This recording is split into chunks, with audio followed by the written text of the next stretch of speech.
नमस्कार, श्री स्वामी समर्थ. आज मी तुम्हाला स्वामी महाराजांचा असा अनुभव सांगणार आहे की हा अनुभव ऐकल्यानंतर तुमच्या मनात एकच प्रश्न येईल की हे खरंच कसं शक्य आहे. कारण त्या रात्री त्या मुलाला मदत करणारे वृद्ध आजोबा नंतर कुठे दिसले नाही आणि जेव्हा त्या मुलाने मंदिरात जाऊन फोटो पाहिला तेव्हा त्याच्या अंगावर अक्षरशः काटा आला. कारण ते दुसरे तिसरे कुणी नसून प्रत्यक्ष श्री स्वामी समर्थ महाराजच होते. चला तर मग आजच्या कथेला सुरुवात करूया. स्वामी महाराजांनी त्या मुलाला कसा अनुभव दिला हेच आपण आजच्या कथेतून पाहणार आहोत.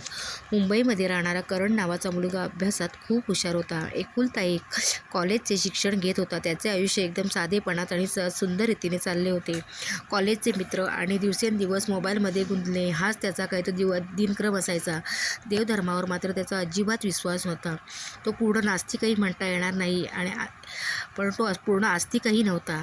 कधीतरी देवाला नमस्कार करणे, देवपूजा करणे असाच त्याचा स्वभाव होता. त्या घरात मात्र त्याची आई नियमितपणे स्वामी महाराजांची पूजा करणारी होती. स्वामींचा छोटा फोटोही त्यांच्या घरात लावलेला होता. ती मुलाला नेहमी म्हणायची की स्वामी महाराजांचे नाव घे, संकटाच्या वेळी कधी कधी ते आपल्याला मदत करतात. परंतु तो मुलगा नेहमी हसायचा आणि दुर्लक्ष करायचा आणि नेहमी आईला म्हणायचा, अगं आई, हा अंधविश्वास आहे. आई मात्र त्यावर कधीच बोलायची नाही आणि मग तो हसत राहायची. त्या रात्री असं काय घडलं? एक दिवस करण आपल्या मित्रांच्या वाढदिवसाच्या पार्टीला मित्रांसोबत गेला. फोटो काढण्यात आणि टाईमपास करण्यात त्याचा कधी वेळ गेला कळलंच नाही. तो पार्टीतून घरी जायला निघाला तेव्हा रात्रीचे जवळपास 2 वाजले होते. रस्त्यावर कोणी नव्हते. प्रत्येकजण आपापल्या गाड्या घेऊन आलेले असल्यामुळे ते आपापल्या वाटेने घरी गेले. परंतु ह्याच्यावर गाडी नसल्यामुळे तो रस्त्याने पायी यायला निघाला. वाहनांची वर्दळ ही खूप नव्हती. त्याने मोबाईलवर गाणे लावले व तो चालत चालत वाटेने यायला निघाला. रस्त्याला कोणतीही वाहने नव्हती. रस्ता एकदम शांत होता. कारण रात्री 2च्या सुमारात माणसं कुठून असणार? कोण ना कोणतरी एखाद दुसरं वाहन यायचं. परंतु म्हणून त्याने मोबाईलवर गाणे लावले आणि मोबाईलवर गाणे ऐकता ऐकता तो रस्त्याने चालला होता. आणि तो इतका गर्क झाला की गाणं ह्याच्यात की चुकीच्या रस्त्याला कधी वळला हे त्यालाच कळले नाही. अर्धा रस्ता चालल्यानंतर त्याच्या लक्षात आले की हा रस्ता आपल्या ओळखीचा नाही आहे. त्याने आजूबाजूला पाहिले पण रात्रीची नीरव शांतता आणि त्याचा अचानक मोबाईलची बॅटरी गेली त्याच्यामुळे पूर्ण अंधार होता. त्याच्यामुळे हळूहळू त्याला भीती वाटू लागली. होता नव्हता तो फोनचा आधारही संपला होता. तेवढ्यात रस्त्याच्या एका बाजूला एक वृद्ध आजोबा बसलेले त्याला दिसले. त्यांचा चेहरा खूप शांत होता. त्यांनी विचारण्याआधीच ते त्याला म्हणाले, येत्या एवढ्या रात्री कुठे चाललास? नंतर त्याने घाबरतच त्याला आपला पत्ता सांगितला. तर ते आजोबा म्हणाले की मी तुला तुझा रस्ता दाखवतो, घाबरू नकोस.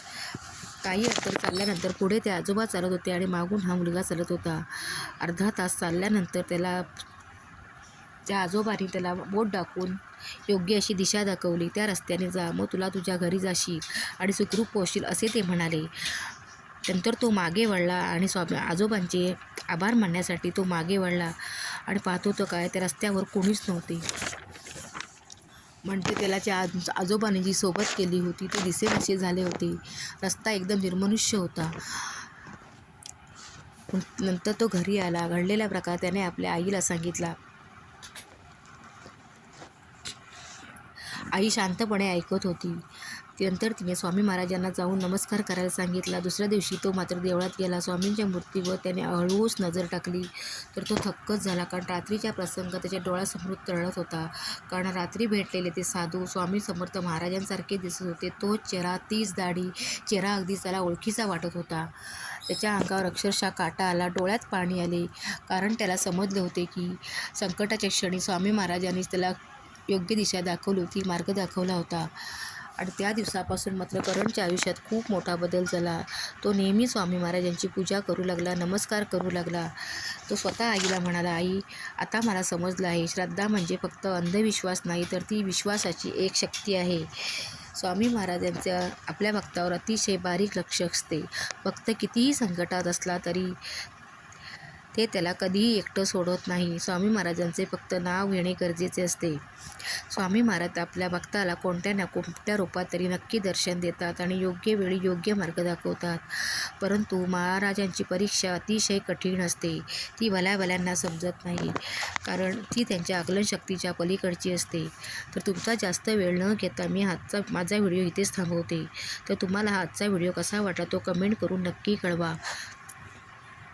व्हिडिओ आवडल्यास व्हिडिओला लाईक करा, शेअर करा, सबस्क्राईब करायला विसरू नका. तुम्हालाही जर स्वामी महाराजांचे असे काही अनुभव येत असतील तर कमेंट बॉक्समध्ये लिहून पाठवायला विसरू नका. तर पुन्हा भेटूया अशाच एखाद्या छानच्या व्हिडिओसोबत. तोपर्यंत सर्वांना श्री स्वामी समर्थ. जय जय श्री स्वामी समर्थ. व्हिडिओ पाहिल्याबद्दल धन्यवाद.